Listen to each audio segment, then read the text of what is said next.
Hello, welcome to the ICC Annual Arbitration ADR Conference. We're just waiting a couple of minutes just to let people join on to the system, and we'll be making a start shortly. Thank you.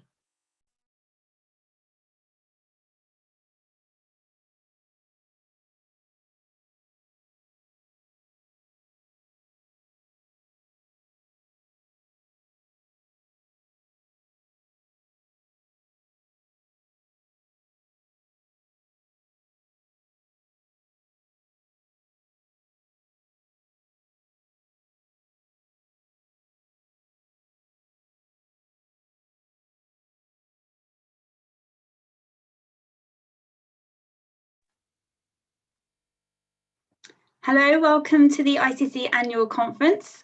We are now on day 3 of 3. We're on our penultimate session, webinar 6.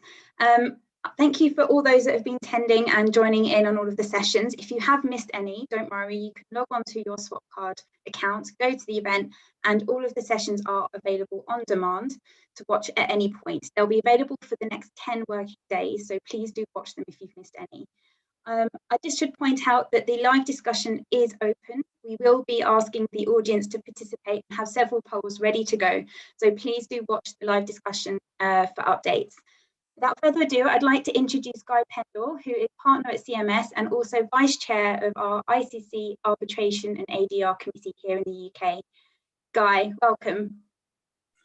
Thank you very much, Natalie, and good morning or good afternoon to everyone, wherever you are. It's my pleasure to moderate this session, which is, as Natalie said, the penultimate session of the week. So if you're still tuned in and going through this, well done on your perseverance. It will be worth the wait, I can assure you. Today's session, or this session, is called Singapore as the Preferred Seat, a Blip or an Unstoppable Force, and how should young practitioners view the trend? Now, the first thing I'm going to do is introduce our panelists, and we'll come on to a series of questions that we have asked each of the panelists to address. And I'll introduce them not in the order that they come up on the slide, but the order in which I will be asking them to come up. But I'm going to introduce them all first. Then I'll say a few words about the subject, and then we'll get straight into the discussion. Please, can I invite you all to pose questions in the question section, or by all means add comments in the chat as we go. In the modern age, I don't need to introduce people because you can find their bios online. So I've challenged all of my speakers today to tell me something that you wouldn't be able to find out about them online. So I can tell you now that among our speakers, we have an artistic gymnast, a baker, a rower, a cox, but not in the same boat as the rower, and a musician. And if you're wondering who's who, don't worry, I'm going to put you out of your misery now. So in the order of which I will be asking our speakers to present, we have Abraham Vergis SC, who is the Managing Director of Providence Law LLC. He is our musician. He plays in a rock band in Singapore and has been a regular Law Rocks performer, so look out for him at the next one. After Abraham, if I got the order right, we have Swee Yen Ko.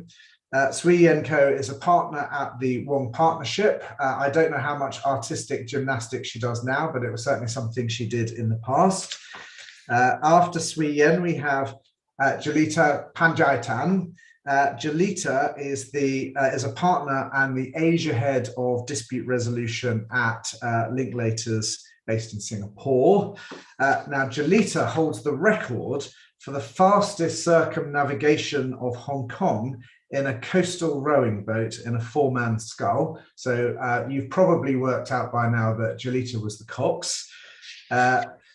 We then have, make sure I get this right, we then have Darius Chan, who follows Jalita. Darius is at Fountain Court Chambers and at Breakpoint LLC. He is the avid rower who used to get up at 5:30 a.m. every 3 days a week when he was at university in New York.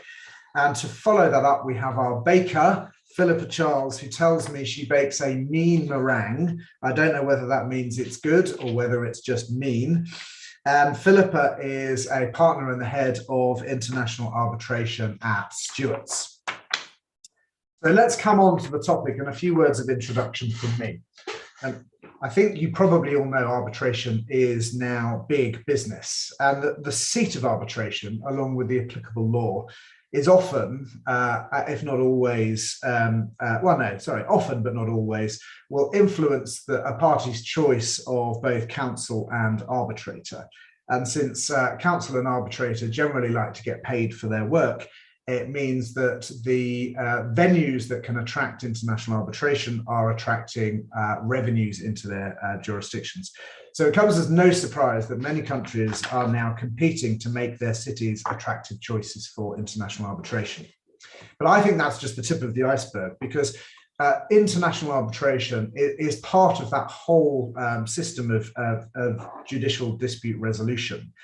And the countries that can establish themselves as having or being perceived to have a stable, reliable legal system underpinned by a rule of law are more likely to be popular choices for legal services generally. So having a stable and strong international arbitration system makes a much wider contribution. Now, I probably don't need to tell you that London has historically been a very popular choice for international arbitration. And for a lot of us practicing in London, we value that greatly, but we may well also have come across from time to time practitioners who may be quite complacent about London's position in the world for international arbitration and might think that London's position is secure and there's nothing that we can do about that. Now, that might be true in the short term, but actually this is where I think it is important to look to Singapore, because Singapore has achieved something remarkable in the last 3 decades, so in 30 years, putting itself firmly on the map as a destination of choice for arbitration. The reason I say 30 years is because it's 30 years since the Singapore International Arbitration Centre was formed. Contrast that, when the Singapore Arbitration Centre was formed, so back in 1991, the LCIA was already 100 years old. So here we are now, another institution, ICC, and for ICC UK, this is a great opportunity for us to hear from these arbitration experts, all but one, based in Singapore, Philippa based in London. I think this is an opportunity actually for London practitioners to see what we can learn from Singapore, but also what Singapore can learn from London. Now, if we can move to the next slide, just to put this into perspective, these are the stats from the latest 3 reports from the Queen Mary University International Arbitration Survey. And what you can see, London has done pretty well in all of the last 3, but we see a very solid rise for Singapore, coming from 4th up to joint 1st place this year. Now, if we move to the next slide, one always has to be careful about statistics, because what we see is the demographics of those surveyed has changed, and we've seen a significant increase in respondents from Singapore in 2021 and fewer in other jurisdictions, and in particular a drop in those from Europe, which may indicate some of those changes. But that also does not necessarily reflect everything, because even in 2018, when Singapore was on the rise, the number of respondents from Asia was still low. If we move on to the next slide, what we see here, these are the ICC statistics. So these are based on the actual selections of seat in ICC arbitrations from 2015 to 2019. The 2020 stats, although Alexi Moore did speak about them on Wednesday, they've not formally been published, so we haven't included them. And what you see here is a slightly different picture, but I can tell you that the rankings that we see in 2019 are going to change in 2020, but this would still put London and Paris pretty high for ICC, and with Singapore actually more stable at around 30 seats chosen each year. But again, watch out for the 2020 figures. So that's just a little bit of background for you. In order to make this interactive, we're also going to run some polls. Now we can move on to the next slide. So we've got 3 questions for you. They will be coming up live very shortly in Swapcard, and you should be able to get to that from the live discussion. There's a polls tab, and there are 3 questions. So the first is, were you surprised that Singapore was named alongside London as the joint most preferred arbitral seat? That was the results of the latest Queen Mary survey. Next question. If we can move on to the next slide. What is the most popular arbitral seat amongst your clients apart from London? Now, some of you may not feel you can speak for your clients. So if you can't respond in terms of what your client's view might be, think about this in terms of, if you weren't recommending London, which seat would you be recommending? And then the third question, what factor do you or your clients consider to be the most important when choosing an arbitral seat? So we've got those polls running. They will be live throughout the chat, and we will come to those in a moment. I also need to thank at this point Lexi Menish, a Senior Associate at Freshfields in Singapore, for pulling together the statistics that I have already presented. So thank you, Lexi. And then final point, I've encouraged all of our panelists to be provocative and challenging. I have no doubt they will be. So this is going to be a very interesting debate, but let me just drop in a caveat on behalf of all of us. The views, therefore, you're about to hear may not necessarily be our own, and certainly, almost certainly, will not necessarily consistently represent the views of our respective firms or chambers. So with that caveat, I'm going to move straight on to our first speaker, Abraham. So Abraham, you're going to speak on the rise of Singapore as a preferred seat and the reasons and factors for its success. So Abraham, over to you. Thanks, Guy. Good morning to everyone who's tuning in from London. As I was mentioning just now, it's already beer o'clock here out in Singapore. So for those who are watching out from Singapore, just an hour to go. Right, now I'm going to talk about the factors that has led to the rise of Singapore as an international arbitration seat. Guy mentioned just now that the SIAC was established in 1991. And that's significant because that makes whatever Singapore has achieved that much more remarkable, because it's really a 30-year runway that we are speaking of. The other statistic that may be of interest to participants is to know that the International Arbitration Act in Singapore was only enacted in 1995, 4 years after that. So that really gives you a sense that we were really in our infancy in the 90s, late 90s, when I started practice. And to see how far Singapore has come in those 30 years is indeed very remarkable. Now, I think if you ask any Singaporean, they'll tell you nothing happens by accident in Singapore. Whatever you see as the outcome of our growth in the arbitration sector, you can take it that it was all part of a very carefully planned and executed initiative on the part of various stakeholders in Singapore.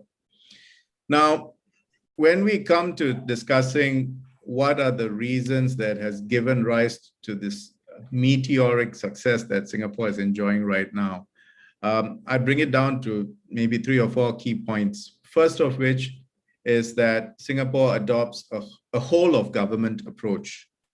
A whole of government approach, meaning we are able to bring together all the various stakeholders into a united front, and everyone is sort of marching to the same beat, moving to the same tune. And so in Singapore context, what this means is we had a vision in the 90s that arbitration was a key missing piece in our international services offering. As you know, Singapore is developing itself as an international financial center, and it has always seen the rule of law and its place as an international dispute resolution center as pivotal to realizing the overall goals for Singapore. So what you see is the legislature coming together to come up with statutes and laws that promote arbitration. Our law minister, K. Shanmugam, says that in Singapore, when we see a problem, we solve it legislatively within 3 to 6 months. And so we can see how we've created rules to expand the role of arbitration and to promote it. We also have a very supportive judiciary that has helped to keep Singapore firmly pro-arbitration. We even have created a Singapore International Commercial Court, which on one sense could be seen to be a competition to international arbitration, but in Singapore, we see the International Commercial Court as providing a supplementary or complementary role to the development of international arbitration by providing for this additional international offering. We have the Economic Development Board of Singapore actively supporting the arbitration initiatives. You may have heard of Maxwell Chambers, which provides solid infrastructure supporting arbitrations. But you also have other less obvious incentives. For example, tax concessions for arbitrators who are practicing out in Singapore. Now, in the 1 minute that I have left, I would say the other factor that's been key to Singapore's success is how we've been able to internationalize the legal sector. And in particular, I would highlight the fact that we've been extremely good at drawing in the superstars of the arbitration world to come in and join our initiative, either as a member of the board of the SIAC or as a member of the Court of Arbitration. We've managed to pull in strong international judges to helm the SICC. All of this, what it does is it creates so many advocates for Singapore, whether it's Singapore law or Singapore arbitrations or Singapore judicial system. And each and every one of these international superstars are going out there promoting the cause of Singapore. So these, to me, in 5 minutes, Guy, are the key reasons which I think has helped Singapore develop itself as a key center for arbitration. Thanks, Abraham. And I'm going to throw out a couple of questions, and I'm going to invite any of the panel to jump in and respond. But they also know that I'll pick on them if they don't jump in. So my first question is this, and actually probably directed to all of you based in Singapore, who I suspect are probably conducting maybe a majority of your arbitrations that are seated in Singapore. And my question is, how many of those arbitrations are conducted in a language other than English? Yeah, I have to say, based on my experience, all the arbitrations in Singapore have been conducted in English. So I've done some in Chinese, but that's only in a Chinese seated arbitration under the CTEC rules. Just English for me as well. And I thought that would be the case. And in a way, I think that's an important commonality. And of course, one should not forget that we actually, as Sui Yen pointed out, we've got lots of arbitrations conducted around the world in languages other than English, but it's actually, it seems to me, a common point, and probably one that, and I'll be interested in what people's view will be in the chat, but that actually where you have international transactions very often conducted under English law, does that actually make, funnily enough, Singapore and London natural choices, actually not to do with necessarily legal systems or even the applicable law, but purely the choice of language. So I'm interested in views on that, but I've also got another specific question in relation to law change in Singapore and Abraham's comment, sorry, not Darius's comment, Abraham's comment that law can get changed very quickly in Singapore. And there's a question here, which is that always a good thing? And I'm speaking from a jurisdiction where that doesn't happen as quickly. We're still on an Arbitration Act 1996, which is good. There isn't universal support for all aspects of it, but nor is there consensus as to how it should change. Does that run the risk that actually Singapore might take a more populist route for international arbitration? And is that necessarily a good thing? I would like to chime in on that. In fact, I think the fact that the law changes quickly is an extremely good thing, because the aspects of the law which actually changes is a process that goes through several months and goes through a public consultation process. So for instance, a very key example of how the swiftness of the legislature really made the difference was when Hong Kong first started talking about third-party funding. So Hong Kong started the conversation a long time ago. And in Singapore, we still had the doctrine of Champerty regarded as illegal. The moment Hong Kong started speaking about it, we passed and we changed our legislation to facilitate it way ahead of Hong Kong. And I think that was very significant. And why do I say that it is a swift change, but it is a considered change? In the most recent changes to the International Arbitration Act, we had a public consultation where we had 4 changes.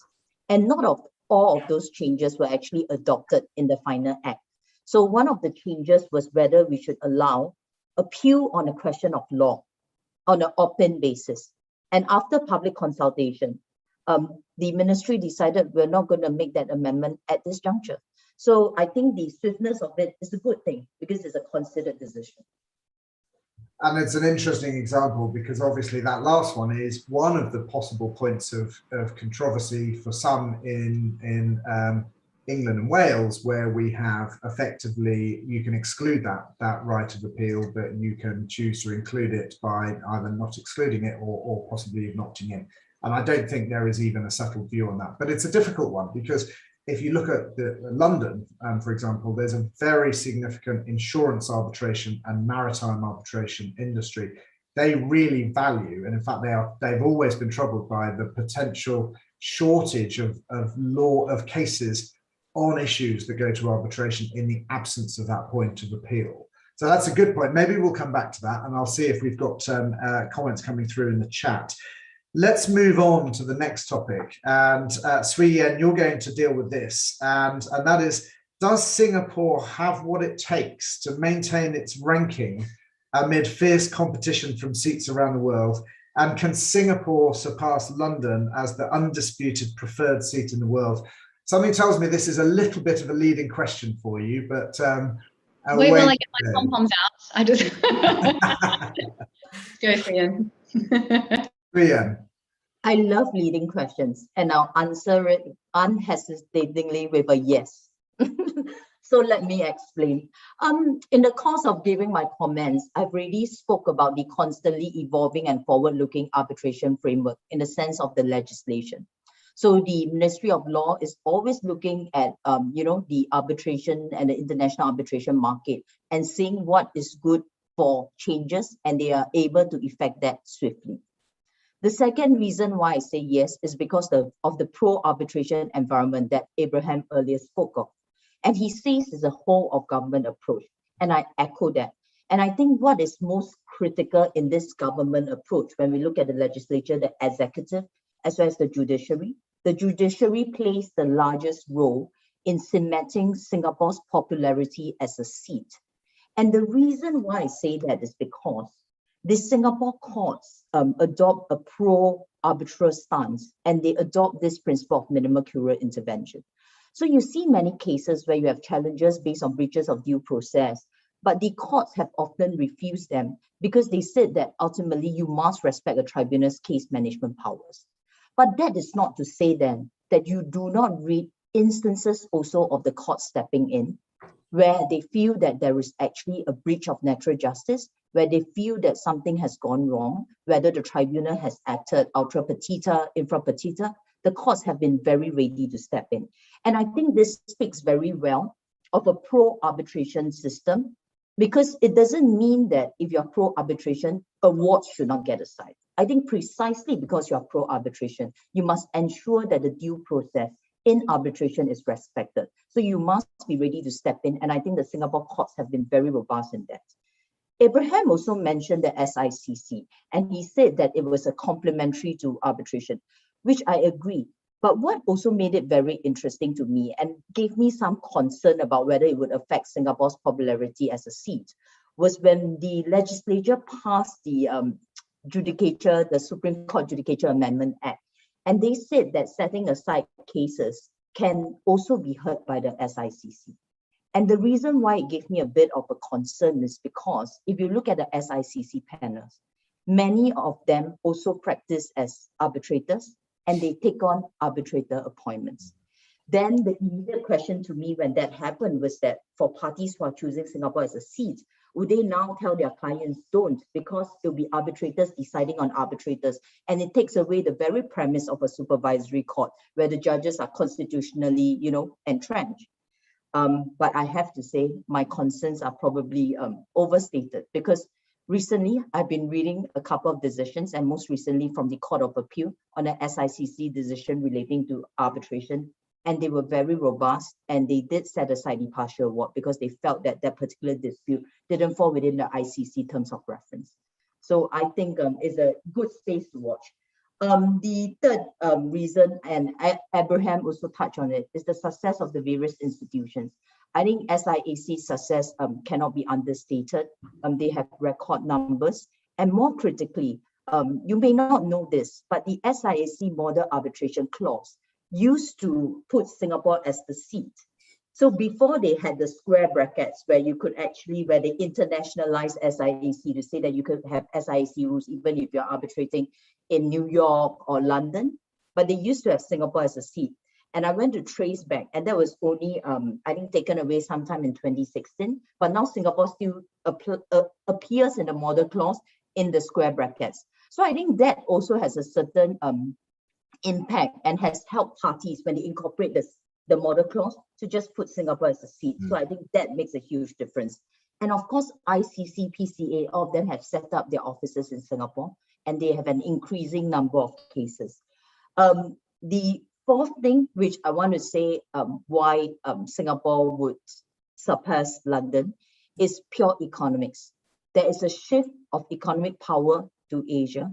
When we look at the number of Asian disputes, when we look at the number of parties who are involved in disputes on the SIAC statistics just by themselves, you can see that there are many Asian parties who are increasingly being involved in arbitration, not just commercial arbitration, but investment arbitrations.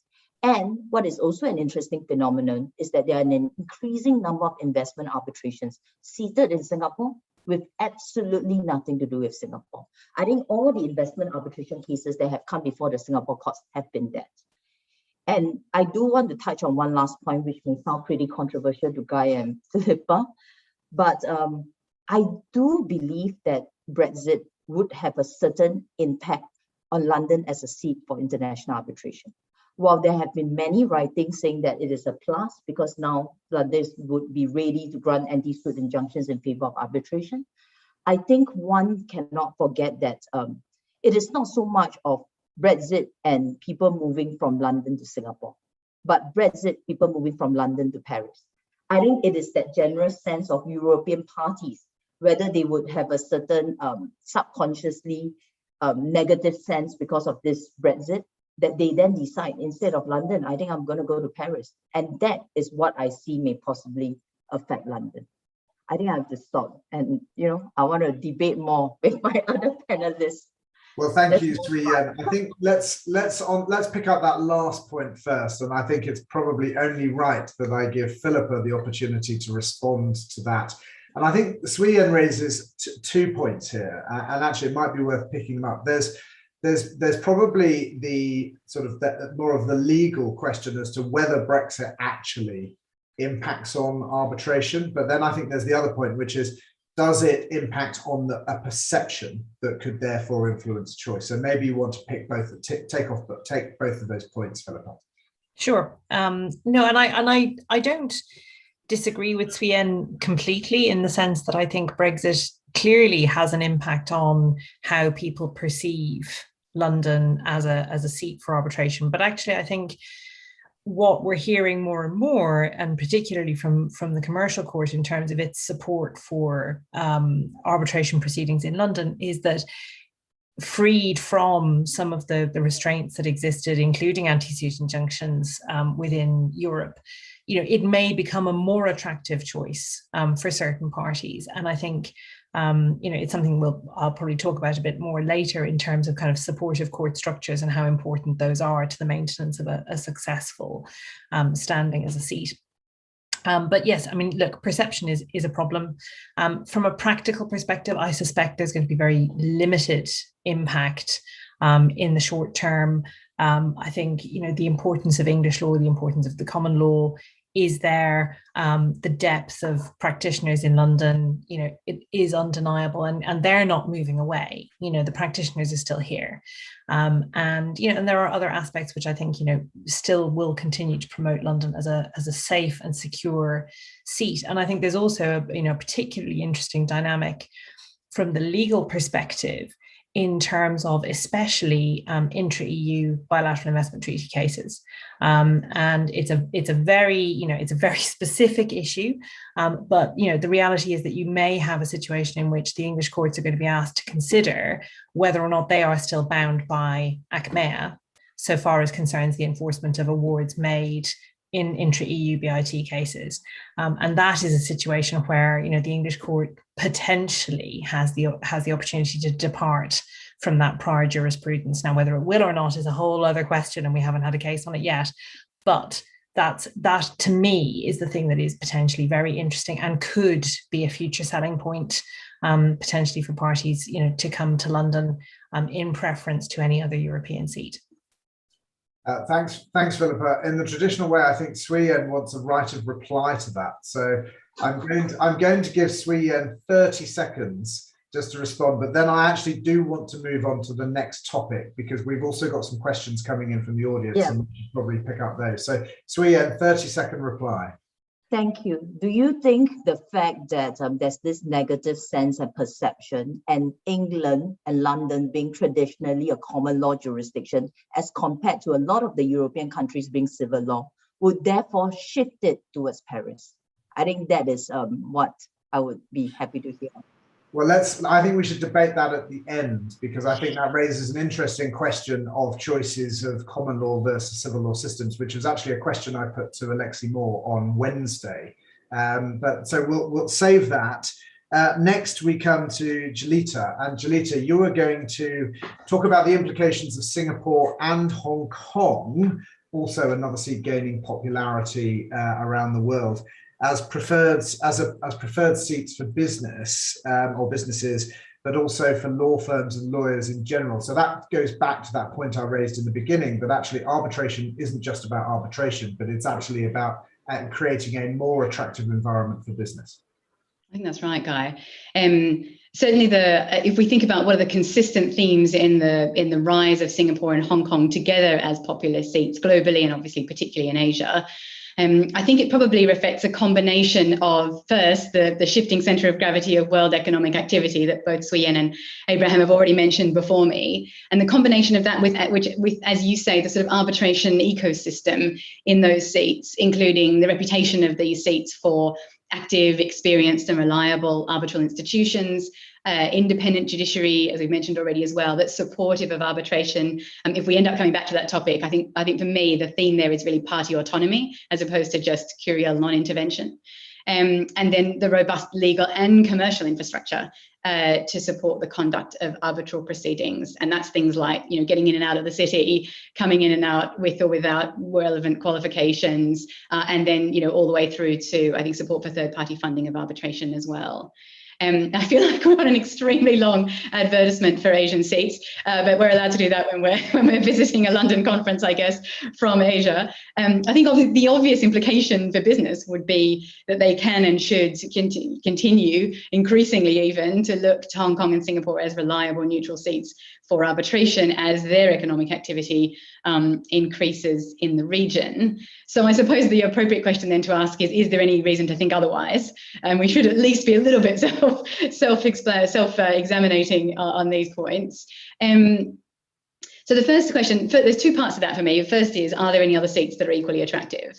I think there are institutions in other main economic centres across Asia that are seeking to develop their reputation, maybe their rules, and also the supportive legal and sort of travel regimes I mentioned. But I think probably all of us would agree that within Asia, there are presently probably no other seats that have the same level, particularly of institutional standing and institutional concentration. Obviously, the ICC has made its choices as well in that context so far. And then also, I think the transparency and independence of the judicial process process remains unrivaled in Hong Kong and Singapore as against other seats around the region. And also, it's interesting to note that outside of Asia, in between 2018 and the 2021 Queen Mary surveys, we saw respondents from Europe and Africa, increase in their preference towards Singapore, at least, from the fourth to the third most popular amongst those respondents. So, as you said, Guy, whilst there may be some reflection going on here to do with more Asian respondents to the survey, it's not. It doesn't suggest necessarily that others are not preferring Singapore more and more as time goes on. I think what we'll have to see there is whether travel restrictions, because of course it's one thing in the past to say that we've had very open ports and that may not be the future, but whether those restrictions, or perhaps alternatively the importance of having almost longitudinal overlapping time zones if we're going to stay on the virtual arbitration front, will affect the popularity of Singapore at all, because we tend to go sideways to Singapore rather than up and down perhaps from other parts of the world. The second element I was going to mention there is just the impact of China. You did ask us to be controversial. So economically, I think it's clear that the impact of China's economic growth is likely to boost the number of transactions and therefore disputes going on in the Asian region. Politically, I think there is a question about whether the influence of China will begin to undermine the perceived independence of Hong Kong. I'm not going to presume to make any predictions about that on this session, but the one observation I wanted to make in that context is that any potential adverse impact on the political side might well be fully mitigated, or at least significantly mitigated, by the increasing legal integration between the mainland and Hong Kong.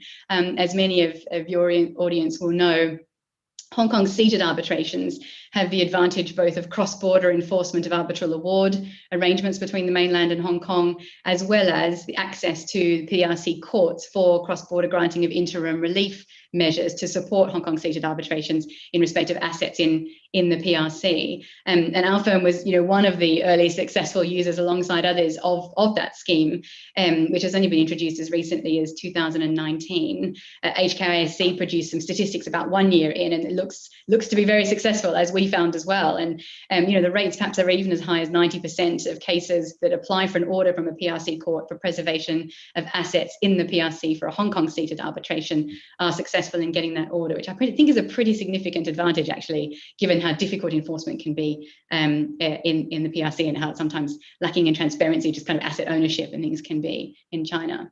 But Singapore also benefits from Chinese economic growth, and every year since 2010, Chinese parties have been amongst the top 5 users of the SIAC, with an increasing number of cases from Chinese parties year on year.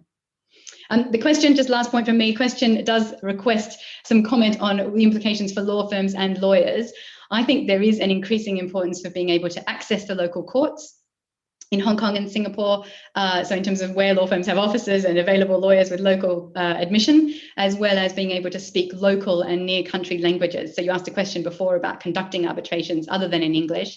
More than 50% of the arbitrations I've been involved in have included Indonesian testimony, whether or not full conduct of the proceedings in the foreign language.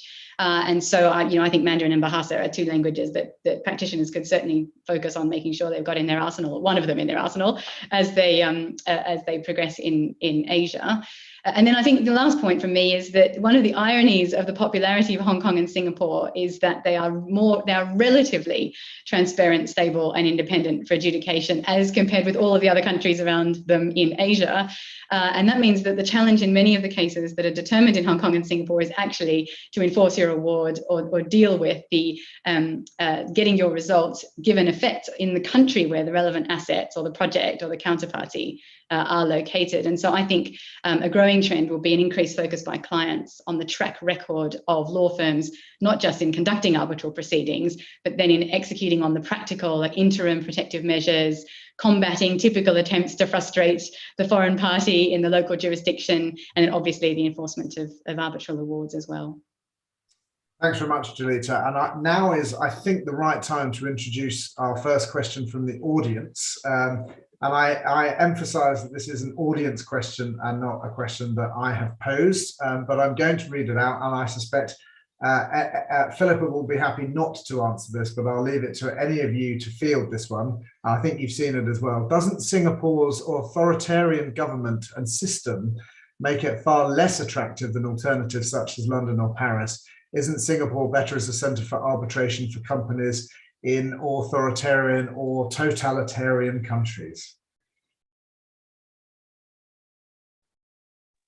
We're going to have to contest the fundamental premise first, aren't we? Let's start there. But so, I mean, I don't think I would accept that. But I think the particular point that's come through from what Sui Yin and Abraham also said earlier is the significance of judicial activity in relation to arbitration. And as we've talked about, curial non-intervention or party autonomy are really guiding themes in Singapore in relation to judicial decision-making. And I've heard many people say when we talk about the impact of virtual conduct of arbitration proceedings, that actually these days the only thing that's relevant in relation to the seat is the oversight of the local courts.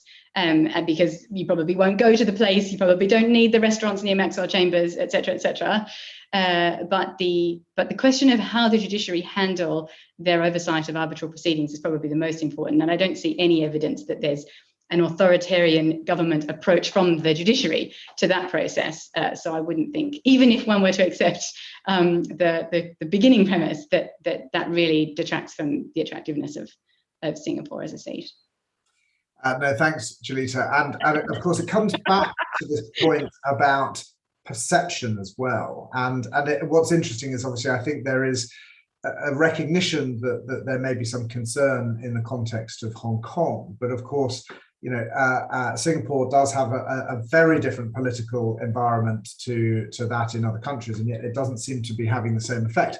Opportunity to see how we're doing on the poll. So on the question, most popular arbitral seats apart from London, at the moment, Singapore and Paris are neck and neck on 42%. But I would say that there's only 12 votes so far. So I would encourage other people to keep voting because otherwise we're only doing slightly better than cats choosing cat food at the moment. So please keep the votes coming in. And let's move on to Darius now.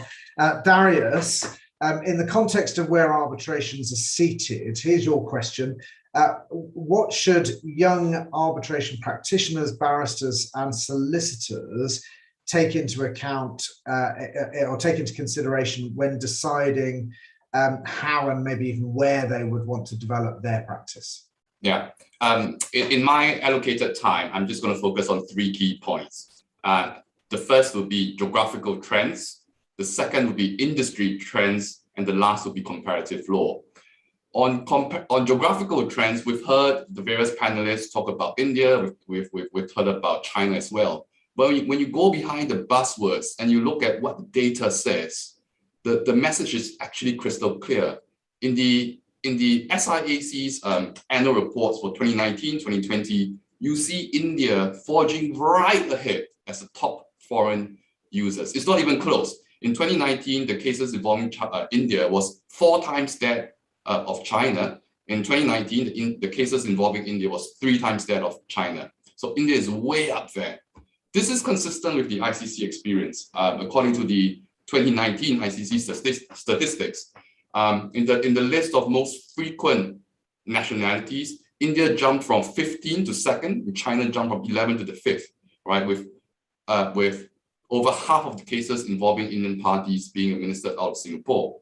So it's almost as though one can draw a line and divide Asia into 2, right? China-related disputes in North Asia, Hong Kong will play an important role, at least in the short term, in my view. Whereas Singapore's growth, my suggestion is that it's deeply intertwined with India. And the message for younger practitioners aspiring to ride on this growth is therefore to develop a reputation for having good insights into either or both jurisdictions. I acknowledge it's not an easy task. Both are massive countries, complex regulatory environments, but at least insofar as India is concerned, the working language is English and therefore will be relatively more accessible. The next point I wanted to flag was industry trends. And again, looking scientifically at the data, what the data tells us, the data from HKIAC and SIAC suggests that the top performing industry sector for both 2018-2019 is international trade. Now, this is not a call for all of us to put all our eggs in one basket, but international trade ties in with China's maritime Silk Road. And in that connection, given the massive development and infrastructure projects required as Asians as Asian jurisdictions grow, one would expect engineering and projects to be a key area of growth. This is borne out in ICC's 2019 statistics. Construction and energy disputes in total account for 40% of ICC's overall caseload. My last point is an easy one, which is comparative law. And when I was looking through the reports of ICC, HKIAC, and SIAC, I found a common point, which is that the governing law of most arbitrations seem to be based on the common law system, English law, Singapore law, Hong Kong law. But Asia comprises predominantly civil law jurisdictions, and business deals in Asia frequently involve civil law jurisdictions. And in my own experience, it is very common to have to instruct local counsel on points of local law. Even though the governing law of the contract may be a common law system, we would have to instruct local counsel, and therefore having an understanding of how civil law works would come in very handy. I'm going to hand the time back over to you, Guy.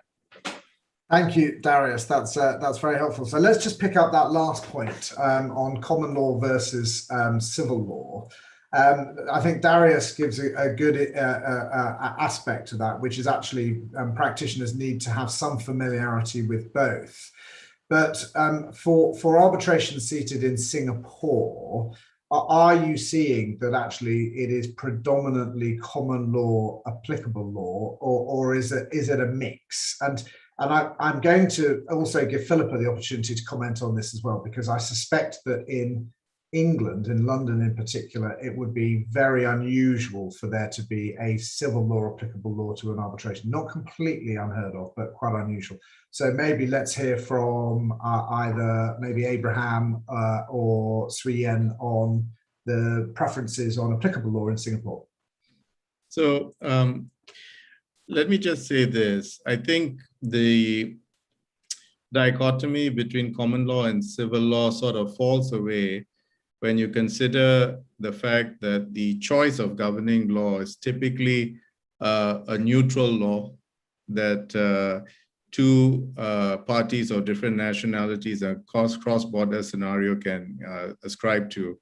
And the reality, when you think of it in that sense, is that there are not very many alternatives in civil law that you can count on if you're looking for a neutral alternative. So that, I think, is the first point. So the mere fact that we've got a lot of civil law jurisdictions in Asia, to my mind, is beside the point, because it doesn't answer the question of, well, what are the options available? Secondly, I just wanted to emphasize that, in Singapore, and this may come as an interesting point to some of you, way back in 2006, I was part of an initiative led, believe it or not, by the Singapore Judiciary to promote the development and use of Singapore law in cross-border contracts for 3 jurisdictions: China, India, and Indonesia. We were only concerned about these 3 jurisdictions. We formed groups, small armies of lawyers who will be going to these jurisdictions to evangelize the cause of Singapore law. And it's Singapore law as opposed to Singapore as a seat or SIAC as an institution, just Singapore law per se. And the mantra was Singapore law as an alternative to English law or New York law. And, you want to keep disputes in Asia within Asia, right? And that's something that we did very intentionally in 2006. And now, like after 15 years, and I think Swee Yen and Darius and Jalita would be able to confirm this, there's an increasing number of cross-border contracts where Singapore law is being stipulated. And of course, it's a matter of small pride for me to see that the efforts that we had put in 15 years ago is now coming to fruition. Thank you. I'm going to go to Philippa, but in fact, just because I'm conscious of time and we may want to have a bit more time to pick up some other questions at the end. Philippa, by all means, give your observation on that last question, but why don't you first deal with your question, which is, of course, the very neutral and balanced way to wrap this all up, which is what London and Singapore can learn from each other. And I'm going to be slightly presumptuous in the question here, to maintain their positions as top-ranked seats. Well, thank you, Guy, and thank you to everybody, because I have to say, following 4, passionate, committed speakers from a jurisdiction that is forging ahead, is potentially a bit of a hard sell. But let me give my best shot. I think, one of the things that we've just talked about is the common law and the importance of the common law as a factor. And I think also you can't underestimate the importance of the English language as a real factor in drawing business and therefore drawing contracts and choices of law and jurisdiction. And so I think, that's something that we're not going to lose. But I think complacency has always been the enemy. And I think for London, in particular, I think there is less of that nimbleness which Singapore has demonstrated so ably, and which my co-panelists have talked about so enthusiastically. Abraham's comment about the speed of legislative action in Singapore is really well made. I mean, I recall last year, I think Singapore was the first jurisdiction to introduce legislation to deal with the impact of the pandemic within about 6 weeks. There were proper emergency legislative powers in place to protect business. And I think things like that are really, impressive. I was just looking at the fact that the Law Commission, Guy, as you mentioned, has been looking at the potential revisions to the Arbitration Act of 1996, and that was a project that was launched in December 2017. And I don't think it does London any credit at all that we're still thinking about it. So I do think, there's real scope for learning from the nimbleness that Singapore has demonstrated and the innovative approaches that Singapore has taken. I do think there's a piece around regionalisation. I think, especially in a post-COVID environment, I think, parties will, move more to sort of regional hubs for arbitration hearings and cases. I think, as much as in Singapore, you're looking at, hearing cases in English and under, common law rules that aren't necessarily Singapore law, although obviously Singapore law is starting to really, gain traction. I can see that as between, say, London, Paris, and the seats in Switzerland, which are the sort of the European leading seats, I think London has the opportunity to really stay out in front because of the popularity of the common law worldwide. Now, I know our civil law colleagues will tell us that actually civil law is much better, much more predictable, much more effective. But I think the reality is that the language of business and the experience in business is very often that the common law is preferred. I wanted to say a few words about the commercial court and the role that the courts play in England, because I know we've talked about the sort of non-interventionist policy to a certain extent of the Singapore courts. I think the English courts almost have turned that on its head. And so, while there was a few years ago this very big tension between the courts and arbitration when the Lord Chief Justice, Lord Thomas, gave this speech sort of saying that arbitration was destroying the development of the commercial law because all of these developments were taking place behind closed doors. I think what's really interesting is Mrs. Justice Cockrell, who's the current head of the commercial court in London, gave a speech at the Dispute Resolution Forum about 10 days ago. And she was talking about the work that the commercial court is doing to support and preserve London as a preferred jurisdiction for both litigation and arbitration, including upholding clauses and preserving the rights of parties to proceed in their preferred jurisdictions. And I think there is a benefit in that, and I think parties really welcome the idea that the courts will step in and protect them in those circumstances. And I'm not saying Singapore doesn't. That's not. I mean, Sven very clearly made the point that they do. But I think London going on the front foot to say, we as the courts will protect parties, I think is a really important thing for London in the future. And then there are a few things around development of the pipeline, young practitioners coming through. There's a really active approach to that in London. And I think, feeding that pipeline, bringing through the next generation is incredibly important. And that's something that I think in London is very well supported and very well directed. I think there's also a piece around the commitment to eco-friendly arbitration. I mean, the Green Arbitration Pledge was launched by, a practitioner here. We're looking at a situation where in the post-COVID environment where we've been forced to be eco-friendly for the last 15, 16 months because we can't get on planes and go places. I think there is There are great facilities in London, both for virtual and hybrid hearings. I think, the point that Jalita made around time zones is really important as well, because if we're looking at, transatlantic, trans-Pacific deals, finding a suitable seat for a hearing day that actually works for everybody can be really challenging. I'm chair in a Singapore seated arbitration at the moment, where one of my co-arbitrators is in Canada and one is in Hong Kong, and finding a time to have a meeting is really quite challenging. It's been dawn a few times here when I've been doing those hearings.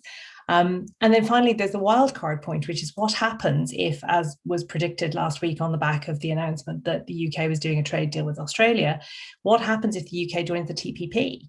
Because that, I think, might swing the balance of business and business interest into Asia Pacific, which I think actually might bring Singapore and London into a much bigger conflict about where is the preferred seat for the resolution of those disputes. Because if UK business is looking to Asia and looking to the Asia Pacific in the future, then how attractive does London look to those parties? So we've got a lot of work to do to maintain that position, but I think there's great will and there's great support for it. So I think it will be achievable. Thanks very much, Philippa. Gosh, there's so much that we could debate in all of that. Unfortunately, we have 4 minutes left. And I do want to give the results of the polls, because we're now up to a heady 17 votes against each of them. So first of all, 82% of people were not surprised that Singapore was named alongside London as the most preferred arbitral seat. So that's very good. What is interesting is that there is a clear majority on the second question, which is the factors most important for choosing an arbitral seat. And that is 82% of the respondents chose formal legal infrastructure, e.g. arbitration law, supportive courts, etc., as the most popular reason, followed by the law governing the substance of the dispute, and then convenience, and no responses for any of the other questions. And then finally, on the poll, Singapore has just nudged ahead of Paris with 47% of the votes, and Paris on 51%. Interestingly, Hong Kong and Geneva come in joint third, but with only 6% of the votes between them. So quite a clear difference there. In fairness, someone has commented that may have something to do with people who self-selected to join this webinar, who may have a particular preference in one of those particular venues. But I do want to go back and ask the panel a question about infrastructure as well, because one topic that we haven't picked up, and we only have 3 minutes to deal with it, is not just the availability of brilliant lawyers and arbitrators, but also experts, because what we know in international arbitration is experts play quite a critical role. And I think, therefore, a question that is relevant and probably asked less is, where are the experts that you want for international arbitration? Where are they based? Where are they coming from? So again, perhaps to our Singapore colleagues first, an interesting question as to when you're sourcing your experts, where do you look? Do you look in Singapore? Do you look more widely? And what are the ranges of that question, of that? Maybe Jalita can go first. I was going to say, nowadays, absolutely anywhere in the world, guys. So I'm much more interested in the expertise itself and the quality of the expert than anything to do with locality. Experts these days are so user-friendly themselves. I think there's been a huge improvement actually in the accessibility of experts and their willingness to be fully engaged in the process, whatever it requires, hot tubbing and PowerPoints and digital bundles and whatever. And that has been an excellent development as far as being counsel is concerned. But yeah, so I'm much more focused on the quality and the capability of the expert than where they are located these days. Abraham, you've got the same experience. Absolutely. Yeah, I think you wanted to, sorry, Abraham, go. No, I was just going to echo what Jalita said. I think the question of experts is a bit of a non-issue as far as the choice of seat and what have you is concerned, because they're so readily available. And I think that highlights actually a point which is demonstrated by this event, which is that this event simply wouldn't have been possible if we were trying to do it physically, because it would not have been we would not have been able to bring everybody together physically to do this. And this is, I think, one of the highlights of actually the point as to whether the seat ultimately is going to matter that much. So the parties may choose a seat of arbitration, but rarely set foot in the venue, in the forum. Certainly in the last Singapore seated arbitration I was involved in, we actually conducted the evidential hearing in Paris, and that was done largely on the basis of convenience for the parties and counsel. We have run out of time, but can I thank all of our speakers very much for a very interactive, very engaging session. Can I thank all of you who've participated in the poll and in the questions. Thank you very much for all of your presentations. Can I thank ICC UK for hosting this? And again, speakers, thank you very much for your participation. Very much appreciated. Natalie. Thank you, Guy, and thanks everyone. It's been a great session. Again, it will be made available online on Swapcard straight afterwards. So if you do want to watch it again, you can do so by visiting the programme. Thanks ever so much, and we'll see you again later for the ICC Brazil session this afternoon. Take care. Bye. Thank you very much. Thank you. Bye.